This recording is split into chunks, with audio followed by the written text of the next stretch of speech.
Once upon a time, in a delightful little village, there lived a somewhat forgetful wizard named Cedric, who one sunny afternoon accidentally dropped his precious wand into a watermelon during a picnic. As Cedric realized his mistake, he sat down in front of the watermelon, surrounded by giggling villagers, and began to concoct a clever spell to summon his wand back from its fruity prison.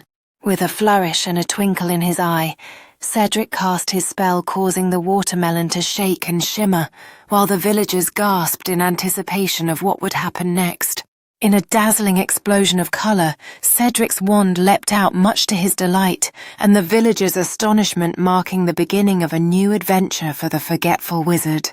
Grateful for his reclaimed wand, Cedric decided to turn his mishap into a celebration, transforming the leftover watermelon into a splendid banquet that brought joy to everyone in the village. As laughter and cheer filled the garden, Cedric entertained the villagers with playful tricks, turning ordinary fruits into delightful desserts for all to enjoy, solidifying his place in their hearts. यह एक मोर और सांप की दुश्मनी की दास्तान है। मोर अपनी जीवंत रंगों के साथ जंगल में घूमता है, जबकि सांप चुपचाप घास में छिपा रहता है। मोर अपने पंखों को फैलाता है और अपने साहस का प्रदर्शन करता है, जबकि सांप उसके सामने आता है।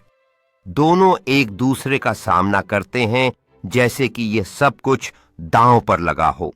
मोर और सांप के बीच तनाव बढ़ता है और दोनों अपने अपने तरीके से एक दूसरे पर हावी होने की कोशिश करते हैं। मोर अपने तेज दिमाग से युद्ध की रणनीति बनाता है। जब शेर ने लोमड़ी के बच्चों को खा लिया, तो लोमड़ी ने चालाकी से उसे गुफा में फंसाकर अपना बदला लिया। लोमड़ी ने शेर को अपने पास बुलाने के लिए एक चालाकी से योजना बनाई और जैसे ही शेर गुफा में पहुंचा, उसने उसे फंसा लिया। लोमड़ी ने दूर से शेर को फंसते हुए देखा और उसकी आंखों में संतोष की चमक थी, क्योंकि उसने अपने दुश्मन को हराया। सूरज की रोशनी में लोमड़ी ने अपनी जीत का जश्न मनाया, जबकि शेर अपनी हार को स्वीकार करने के लिए मजबूर था। लोमड़ी ने अपनी बिल्ली की ओर वापस लौटते हुए संतोष की मुस्कान के साथ अपने बच्चों की सुरक्षा का सपना देखा। लोमड़ी अपने प्यारे बच्चों के साथ बिल्ली में आराम कर रही थी, जबकि जंगल में फिर से शांति लौट आई थी। लोमड़ी अपने बच्चों को बहादुरी और चालाकी के बारे में सिखा रही थी, जबकि आसमान में तारे देखकर एक नई शुरुआत का संकेत मिल रहा था। एक छोटी लड़की जो जिज्ञासु है, अपने दादा कछुए के साथ एक जादुई तालाब के किनारे बैठी है।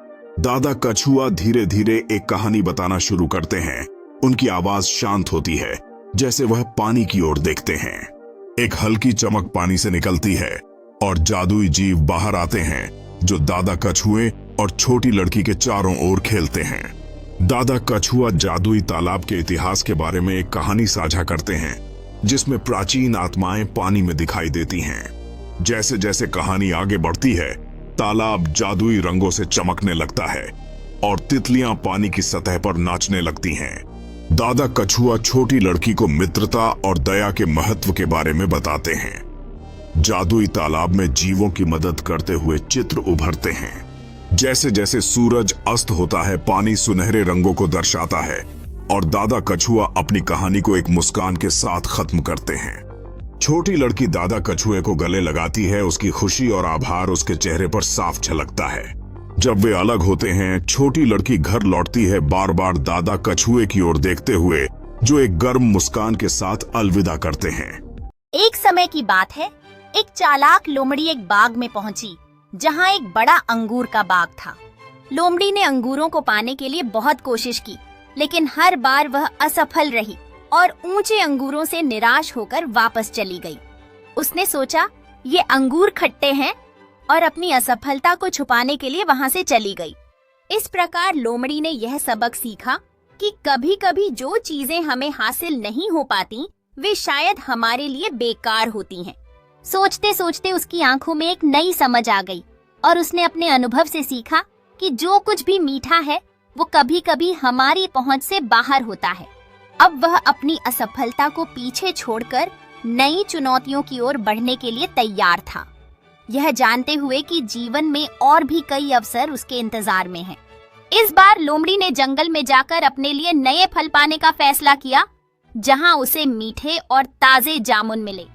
इस नए अनुभव ने उसे सिखाया कि कभी-कभी अपने रास्ते को बदलना ही सबसे बेहतरीन विकल्प होता है।